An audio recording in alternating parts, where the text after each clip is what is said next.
Pak Sukidi. Pak Sukidi Mulyadi adalah seorang intelektual yang diakui dunia. Gelar akademisnya mentereng. Lama berguru di Amerika Serikat, intelektual Muhammadiyah ini menyandang gelar Master of Art dari Ohio University, Master of Theological Studies dari Harvard Divinity School, serta gelar Doctor of Philosophy dari The Graduate School of Arts and Science dari Harvard University. Jadi, Pak Sukidi bukanlah tokoh pemikir yang kaleng-kaleng. Gak banyak orang Indonesia yang berhasil meraih gelar doktor dari universitas kenamaan Harvard University. Nah, belakangan adalah tulisan tajam setajam silet dari Pak Sukidi inilah yang dibagikan oleh Prof. Mahfud MD melalui media sosial kepada kita buat membacanya, sekaligus buat kita merenungkannya. Judul kolomnya, sungguh menghunus tajam, Pinocchio Jawa.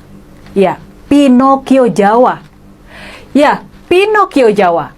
Kita semua pastinya langsung tahu siapa Pinocchio Jawa yang dimaksud oleh Pak Sukidi.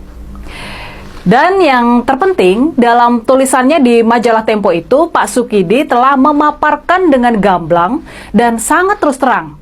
Dia memaparkan dengan kejernihan akademis yang sangat terang benderang soal bahaya yang dibawa oleh sosok Pinocchio Jawa ini kepada Indonesia, kepada bangsa Indonesia, kepada masa depan Indonesia. Kita semua tahu Pinocchio adalah tokoh boneka kayu yang suka berbohong.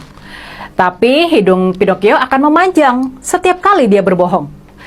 Nah, di Indonesia, tepatnya di tanah Jawa, dalam kultur budaya Jawa, menurut Pak Sukidi, ada tokoh yang bermula dari tukang kayu dan berakhir sebagai penguasa tiran yang populis.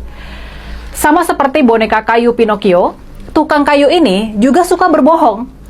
Dan dia mempraktekkan kebohongan dalam politik ini melalui tampilan kepribadian Jawa yang santun dan merakyat.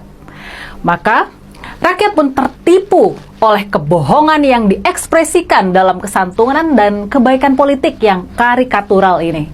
Pinocchio Jawa menjungkir balikan tatanan moral masyarakat. Batas-batas moral yang tegas antara baik dan buruk, benar dan salah, publik dan personal, semuanya jadi tunggang langgang. Di akhir masa kekuasaannya, Pinocchio Jawa mewariskan kultur kebohongan. Tanpa sedikit pun rasa bersalah, ia melakukan kebohongan demi kebohongan sebagai strategi permainan kotor untuk kekuasaan. Memang, konon dalam politik, tidak ada seorang pun yang berhasil tanpa berkotor tangan. Makanya, bisa dipahami, mengapa Pinocchio Jawa menjadikan kebohongan sebagai bagian sentral dari karakternya. Pinocchio Jawa menjadi ikon pembohong terbesar yang diilustrasikan oleh seniman Butet Kartarejasa dalam patung Petruk berhidung panjang. Dengan cara berpolitik yang mengikuti prinsip-prinsip Machiavelli yang sangat kotor itu, Pinocchio Jawa telah merobohkan tatanan moral dalam republik. Dia mewariskan situasi sosial dan politik yang kacau dan penuh korupsi.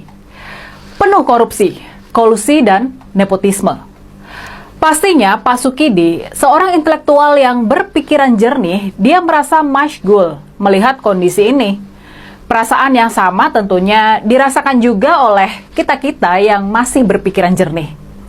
Kita sedih dan juga geram.